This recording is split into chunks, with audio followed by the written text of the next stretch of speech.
All right, game one in the books, and you know the old saying. Here we go again. Nats drop the opener 3-0 to the Cubs, and desperation mode today, and it's all on Gio. We'll go inside game one, talk about game two, and much more as Nats Scraps on PSN starts now.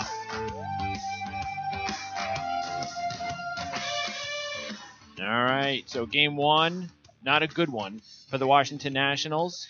And game two can't come fast enough this afternoon as the Nats drop the opener, get shut out by the Cubs.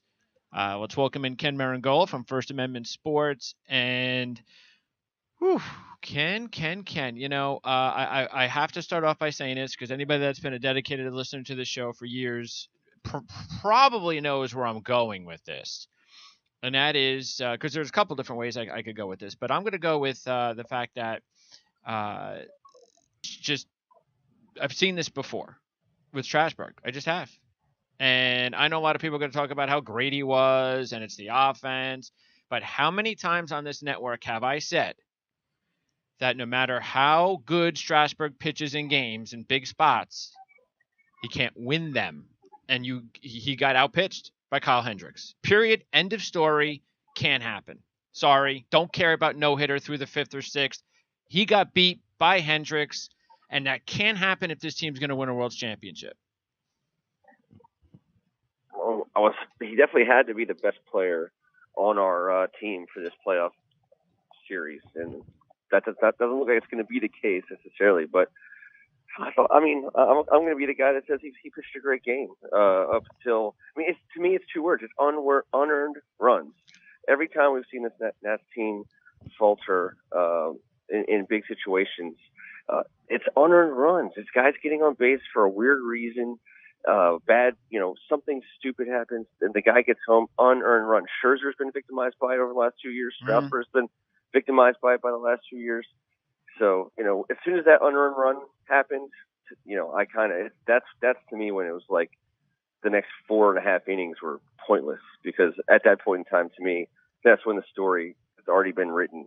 It's the choose your own adventure, and you find that point, you turn the page, and it's like, okay, well, I know how this ends, and yeah, sure. That's how it ended. Yeah, and they showed the stat about Rendon not having an error in 60 games or something. So, but look, I could have taken this to another point, which is what I've talked about before, and that is that there is. I'm telling you, I don't say this stuff as some sort of weird, we're gonna have a séance and try to break the spell and all that silliness. But I'm a trend guy. I've been a trend guy for a long time, and trends come in all shapes and sizes, including when you are a part of a city every day that is part of teams and the community that they can't get over the hump. And whatever it is, the Red Sox got over it, okay, as a team. They didn't get over as a city because the Patriots had won Super Bowls, but they got the jinx, and they got over it when they were down 3-0. So they got over it at the most incredible time, and then went on to win a couple of championships, and even though they haven't won one in a few years, it's they got something going on there, which is nice as an organization. And that's basically what it's going to have to take for the Nats.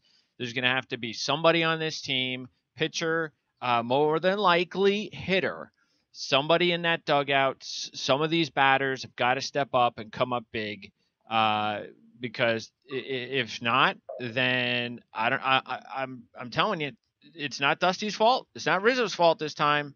Nope. Something's going on with those players, and something has to change fast. It's not over yet.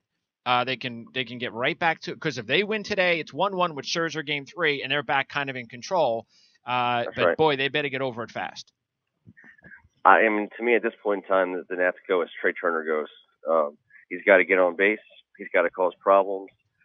Bryson, down the lineup, there was definitely tightness. You could see it as the game wore on. There was definitely tightness. But, if Trey Turner's not getting on base, this team's not going to get there. I mean, I think that's where if Strasburg's not going to be the guy, I think it's got to be Trey. And he's got to lead off the game with a hit. And he's got to get on base. He's got to get in someone's head. if that doesn't happen, I don't know how the Nats are going to beat the Cubs. To be quite honest with you, I never thought I'd be saying those words, but obviously Bryce Harper can blow up. Obviously Zimmerman, Rendon, Murphy, all these guys can do it. But I don't know. At this point in time, to me, I'm turning everything to Trey. I think it has to be him. Well, yeah, I mean, sure, you could pick Trey because, again, yeah, somebody's got to do something. Somebody's got to wake up, and it only takes one game. And so who knows who it's going to be, but it's going to have to be somebody. And because these are guys that more than likely, most of these guys in this lineup will be in the lineup next year. And if they can't figure out a way, because look, the Cubs did the same thing. Remember, the Cubs went into the postseason a couple of years ago, and they looked terrible in losing to the Mets. Then they came back and won the World Championship. So they have to figure out a way. And I'm willing to go, okay, Hendricks is like a Maddox type pitcher. Maybe the Nats just couldn't, that's somebody that we've seen the Nats struggle with before. And they hadn't played a meaningful game in reality all year. I mean, they've won the division 4 months ago. Cubs really had a lot more big games in the last month. We've heard this also as something that happens a lot in all sports, especially football and baseball, where if you seal up the playoff spot and all that kind of stuff early against teams, that's why wild card teams in these sports actually have edges sometimes, because they're playing in big games down the stretch. And the Cubs played in more big games down the stretch than the Nats did. So I'm willing to give them a game, but they are on notice, and they had better wake up today. Yeah, I'm like I said, I'm looking at Trey. I'm looking right at him. That game just started out exactly the way you want it to. Strasburg was dominating with no offensive support behind him. Let me ask you this: and I do say that Strasburg is definitely, look, I don't want to rip Strasburg because he pitched a great game. It's just the history of just seeing it over and over again. But no question, Strasburg did pitch. Look, he couldn't have pitched better. I get that. Like, for instance, Sabathia goes out there, throws 5 1/3, gives up 3 runs, a couple, even though one was only earned, a couple of walks, and the announcers are saying what a great game he pitched. I'm like, great game? Why? Because, the Yankees had like 8 runs at the time. I guess it's a great game when you're getting 8 runs of support. So if the Nats had given Strasburg 6 runs of support, it would have been, a classic pitching performance from Steven Strasburg, but he got no support. Go ahead. What were we going to say? Do you challenge that ball that they called in against Zimmerman? The Rendon's ball that he fielded.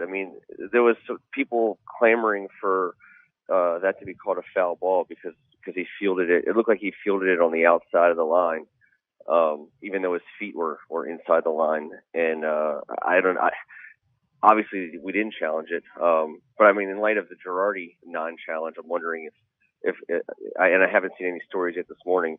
They showed that replay a few times. With the ball hit Rendon's glove. To me, it looked like it was on the wrong side of the line. I don't want to harp on it. It's spilled milk. But when at the time, everyone's kind of like, why is no one looking at that? Well, again, that's kind of like which is, look, this is why you have to.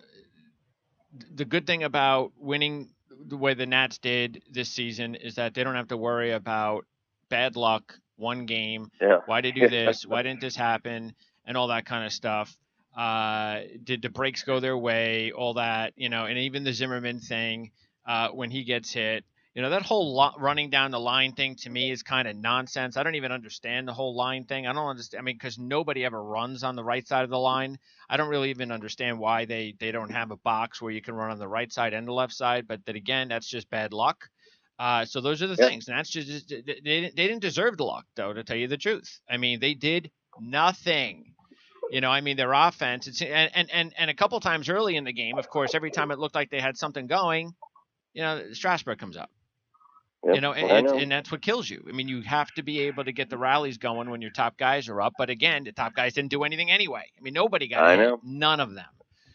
So It was not fun. It was not No. a fun experience. Especially when you're watching the other game. I mean, the other game, especially a lot of these games so far in the postseason, have been drama filled, exciting, back and forth, extra innings, the big hit there, especially because, and here's another thing, because the crowds were going nuts. We were not only, and are right now not only, the only team that lost at home. The only team that lost their first game at home, and even their second game. The only team. And the crowd had nothing to get excited about. Nothing. So what an absolute disgrace that better change today, or else chances are this team's in big trouble, because now they have to think about, as we talked about before, what do you do if you go down 2-1 in Game 4? I tell you right now, I think you pitch Strasburg if they go down 2-1 in Game 4. You pitch him for 5 innings. You know, you don't kill him, but you pitch him for 5 and you go to that bullpen, or you go to another reliever. But you do not, if they're down 2-1, pitch Tanner Roark. If Tanner Roark comes up or down 2-1, I mean, it's over. It's over. Yeah. No, I completely agree about pitching Strasburg in Game 4. God, I mean, I don't know. It was just, I felt like it was in a time warp. Like we just went straight from last October to this October. That's the whole thing about the city and not having a championship in a long time. I'm telling you, there is a burden there. And they may not want to admit it. They may not even want to talk about it. But, hey, if they lose Game 2, there'll be mics in their faces, and people will start in some way talking about it. You know, oh, here we go again. Washington Capitals, Washington Nats. Oh, yeah. Here we go again. And that's because, look, they always flip it. Whenever something good happens, like if a team is winning or they win a championship, there's always that, hey, that's great. We could take that feeling and we could use that feeling. And they even talk about it. So what do you think happens the opposite way when something bad is happening? They don't talk about it, but we know it's happening. We know they're thinking about it.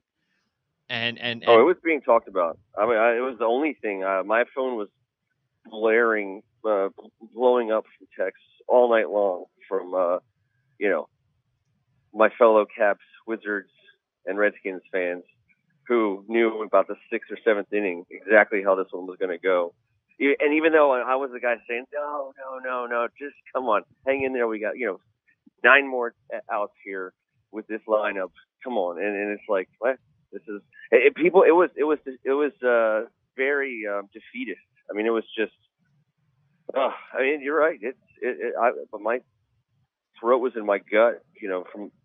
From the time the first pitch went, and I couldn't shake that feeling the whole night. You're absolutely right, and it's something, and it's undeniable.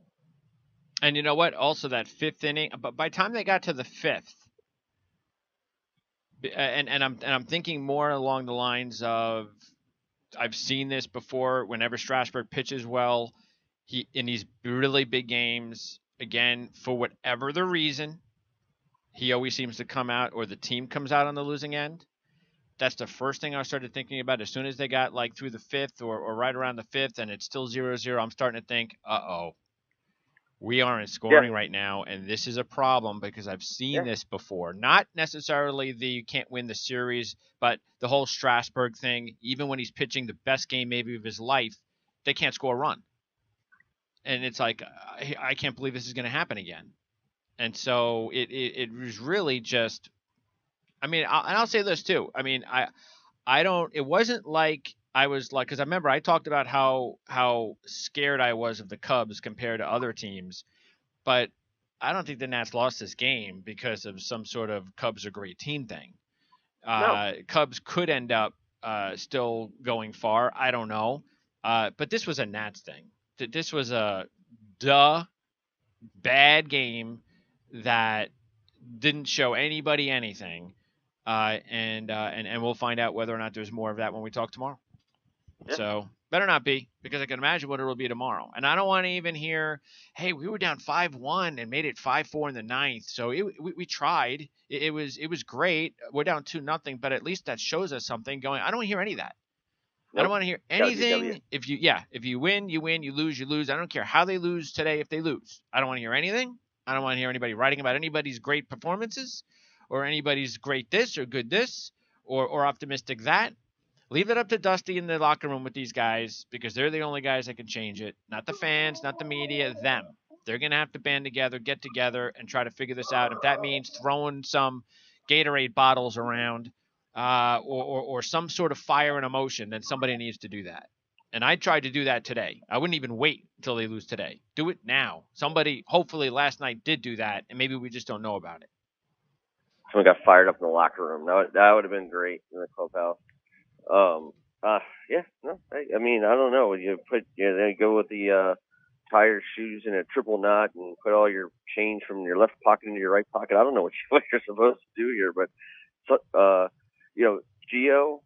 To me, Gio is a great pitcher to put on, because I feel like if you put Scherzer up, let's say he was healthy enough to go, and after the way that the city feels, and I'm sure the team feels after losing game one, and you put Scherzer up there, you're almost thinking, we can't lose. We can't lose with Scherzer. We can't lose, period.